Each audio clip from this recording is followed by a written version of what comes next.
Sejam muito bem-vindos, meus caros, e no dia de ontem tivemos o primeiro debate para as legislativas entre André Ventura e Inês Sousa Real. Eu fiquei algo desiludido com o registro dos debates, apesar de que não fiquei muito, porque também não esperava nada de excepcional vindo das televisões portuguesas, mas eu acho que o registro destes debates, a sua curta duração e a sua falta de interesse, tendo em conta que aquilo foi uma lavagem de roupa suja, que foi incentivada pelo jornalista, eu acho que os debates estão condenados a serem algo desinteressante, mas efetivamente cá estaremos com a esperança de que possa vir algo de interessante a acontecer nestes debates. Eu no dia de hoje venho mostrar-vos um excerto que é uma parte que eu achei mais interessante deste debate e falar aqui um bocadinho sobre o assunto, fazer uns breves comentários e depois também terão um segundo vídeo sobre uma posição que Pedro Nuno Santos alterou publicamente dele próprio. Vamos ouvir, meus caros, este excerto. Os crimes sexuais têm marcado a atualidade nos últimos dias, nomeadamente o caso da violação em Loures. Chega e também PAN têm demonstrado preocupação pelo assunto, embora não apontem o mesmo caminho. O aumento das penas e a castração química temporária são os caminhos principais para resolver este problema? São os únicos caminhos? Antes de mais, boa noite Hugo, boa noite Inês e parabéns, que sei que faz anos hoje também, por isso os parabéns, já me disseram que fazia anos hoje, é verdade, penso eu, e portanto, muitos parabéns. O que temos assistido hoje, o que temos assistido nestes últimos dias, de facto, é algo preocupante, porque nós já assistimos nos números que conhecemos dos relatórios, nomeadamente do RASI, um aumento significativo do número de violações, nada que o Chega não tivesse vindo a dizer que estava a acontecer e que era notório e visível, porque nós tínhamos notícias disso todos os dias. Ainda ontem, mais uma jovem foi agredida sexualmente e tentaram violá-la na parede, 2 estrangeiros também, isto não quer dizer que sejam necessariamente os estrangeiros, mas neste caso eram estrangeiros. E há uma tendência de aumento dos crimes sexuais. E eu achei muita graça a manifestação que houve frente ao Parlamento, graça aqui no sentido negativo, que é a manifestação que houve devia ter sido à porta, olha, de partidos como o PAN, de partidos como o Partido Socialista, como o LIVRE, como o Bloco de Esquerda. Porquê? Porque quando o Chega propôs aumentar penas para os crimes sexuais, não estiveram lá. Estiveram a olhar para o outro lado. Olha, no caso do PAN, quando o Chega propôs castração química para pedófilos, o PAN votou contra. Quando propusemos, e isto era particularmente importante, e eu até gostava de questionar aqui a Inês Sousa Real sobre isso, que é quando nós propusemos que imigrantes condenados por crimes sexuais em Portugal fossem expulsos, o PAN votou contra. Portanto, dá a ideia que para o PAN um imigrante pode vir a Portugal, cometer crimes sexuais e ficar cá. Já lá vamos a essa. Eu sinceramente não sei como é que isto é algo ideológico. Quer dizer, alguém que comete um crime, ainda para mais da magnitude do crime que é uma violação. Magnitude, leia-se o facto de ser um crime mais grave, pelo menos no meu entendimento do assunto, é dos crimes mais graves que se pode cometer. E portanto, como é que se vota contra que um estrangeiro condenado por violação seja deportado? Eu sinceramente não sei porque é que estas pessoas haveriam de querer manter um violador no país. Não consigo perceber, estamos a falar de uma pessoa condenada. Numa questão de justiça, não estamos a falar de um caso hipotético em que a pessoa até seja acusada, mas possa vir a ser ilibada. Estamos a falar de condenações. Portanto, se um violador é condenado em Portugal, a Inês Sousa Real defende que ele fique por cá. Estamos a falar dos estrangeiros. Os nacionais temos que gramar com eles, como se costuma dizer, têm que ir para a prisão e têm que ficar em Portugal. Não há muita saída, as coisas são o que são. Agora, de um estrangeiro tem que voltar para o seu país e com a proibição de nunca mais voltar a entrar. Quer dizer, uma pessoa que retira os direitos a outra não tem direito aos seus próprios direitos, passa aqui a redundância. Portanto, violou, tirou os direitos a outra pessoa, perdeu os seus direitos. Não há direitos humanos para violadores condenados, eu lamento imenso. Portanto, neste caso em concreto, ainda para mais, há tantos outros casos em concreto em que as pessoas teriam que ser expulsas de Portugal. Mas num caso em concreto de um violador condenado, são estas as defensoras dos direitos das mulheres que querem um violador condenado em Portugal e que dão-lhe meia dúzia de anos de pena e depois vem cá para fora violar outra vez? É essa a sugestão de Inês Sousa Real? Temos que acordar para a vida e temos que assumir as responsabilidades e fazer exames de consciência sobre aquilo que são as nossas votações. Inês Sousa Real está-se a colocar do lado de criminosos, pelo menos do ponto de vista abstrato, não é? E tal, podem ficar em Portugal porquê? Não há razão nenhuma, voltem para o vosso país. É tão simples como isso, mas enfim. Essa parte está associada não estou. Estou só a dizer que os partidos votaram contra. O Chega propôs aumento de penas, propôs castração química, propôs que nos casos em que houvesse crimes sexuais não houvesse penas suspensas, que é o que temos hoje. Nós temos pessoas que violam outras e ficam em pena suspensa.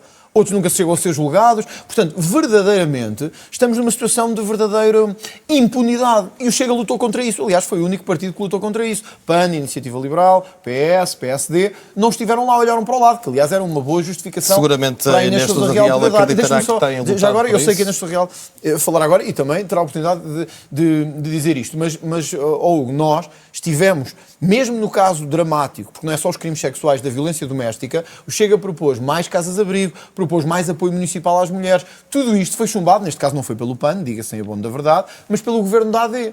Portanto, nós, na verdade, temos hoje uma situação em que há protestos a dizer as mulheres não são instrumentos nem objetos, e isso é verdade, evidentemente, mas deviam estar à porta de partidos como o PAN, o LIVRE e o Bloco de Esquerda, que tornaram as mulheres objetos. Não, é verdade, e que pelo menos legitimaram determinadas atividades criminosas, leia-se, por exemplo, as violações, tendo em conta os seus posicionamentos políticos sobre determinadas propostas. É que muitas das propostas que são chumbadas têm única e exclusivamente a ver com preconceito partidário, mais do que com o conteúdo das propostas. Eu, da minha parte, ficaria irritadíssimo que uma proposta boa vinda do Partido Comunista fosse chumbada.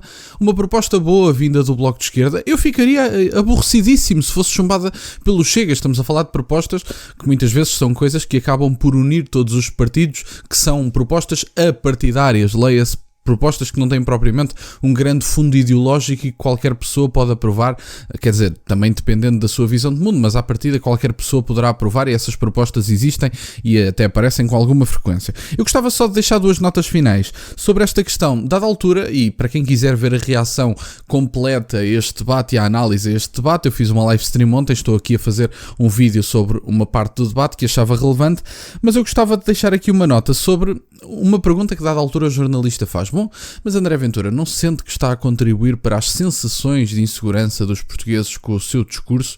Eu tenho a certeza absoluta, isto quer dizer, imagino eu, tenho a certeza absoluta que qualquer pessoa, a senhora Dolores que vive no Martim Moniz, eu tenho a certeza que a senhora Dolores, e isto é um nome hipotético que acabei de inventar, que a senhora Dolores que vive no Martim Moniz liga à televisão, ela sente-se segura, portanto num plano inicial ela sente-se segura, mas ela liga à televisão, vê o debate de André Ventura com a Inês Sousa Real e pensa assim: se calhar a partir de agora vou pôr uma segunda fechadura na minha porta, vou trocar as fechaduras da porta, vou pôr efetivamente, vou pôr até um alarme, vou pôr, portanto, outro tipo de seguranças naquilo que é a entrada na minha residência. Portanto, basicamente o que estas pessoas estão a dizer é: os portugueses são estúpidos, é isto que tem que se dizer logo de início, que estas pessoas estão a dizer. O jornalista está a dizer isto, portanto, os portugueses são estúpidos. Portanto, como os portugueses são estúpidos na opinião do jornalista, é isto que ele está a dizer, leia-se, não, eu acho que não há dificuldade nenhuma em perceber, André Ventura está a contribuir para aquilo que os portugueses pensam. Portanto, como eles são estúpidos,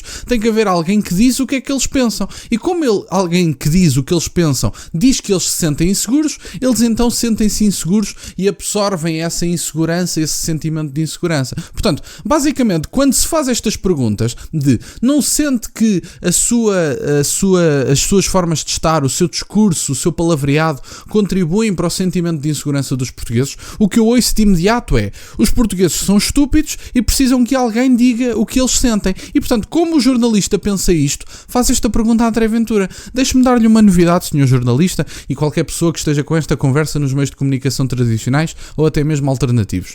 Não há um único português, não há nem um português, nem outra nacionalidade qualquer, não há uma única pessoa que mude a sua percepção daquilo que é a sua segurança pessoal na sua zona, tendo em conta aquilo que André Ventura diz. Portanto, uma coisa é os sentimentos das pessoas, outra coisa é o que André Ventura diz. As pessoas podem sentir o que quiserem e vão sentir várias coisas, independentemente do que diz André Ventura. Eu acho que não é o que André Ventura diz que molda a vossa percepção de segurança.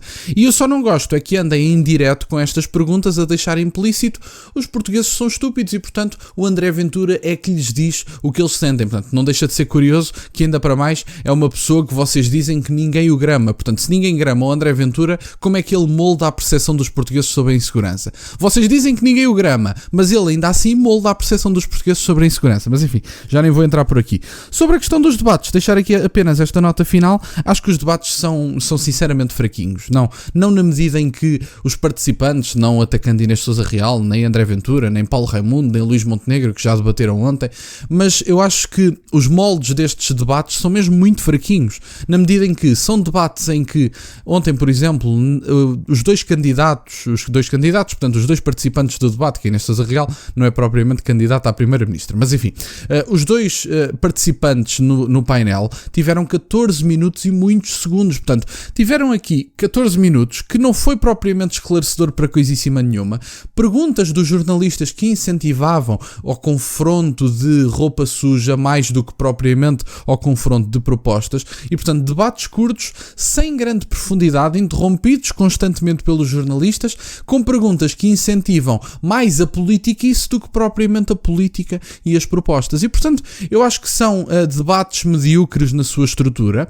Acho que esses debates vão continuar a ser medíocres. Não espero propriamente uma capacidade de adaptação das televisões dos mídia tradicionais e, portanto, eu acho que esta é a razão pela qual os mídia tradicionais estão a desaparecer e por isso é que, efetivamente, as pessoas querem mais ouvir outro tipo de entrevistas, querem mais ouvir outro tipo de formas de estar do que propriamente debates com jornalistas ou lavar-se roupa suja candidato em frente a candidato. E, portanto, basicamente era isto que eu tinha para partilhar, meus caros. No dia de hoje teremos o debate, um dos debates mais difíceis, no meu entender, seja para quem for, porque Rui Tavares é um homem que debate bastante bem e isso tem que lhe ser dado, sem dúvida nenhuma, e, portanto, eu acho que há pessoas que debatem bem a nível político português. Rui Tavares é um deles, André Ventura também, e, portanto, eu diria que temos aqui os dois melhores debatedores a nível nacional do ponto de vista político. E, portanto, vamos ver. No dia de hoje, às 10 da noite, estarei em direto a reagir a esse debate. Espero que gostem, estejam presentes. Já vou criar o evento a seguir para vocês poderem ir dar o gosto e estar presentes. Obrigado por estarem desse lado. Este vídeo também termina por aqui. Tem as redes sociais, vão aí na descrição, para o caso de quererem fazer alguma doação. E nunca se esqueçam, meus caros, questionem tudo. Até à próxima.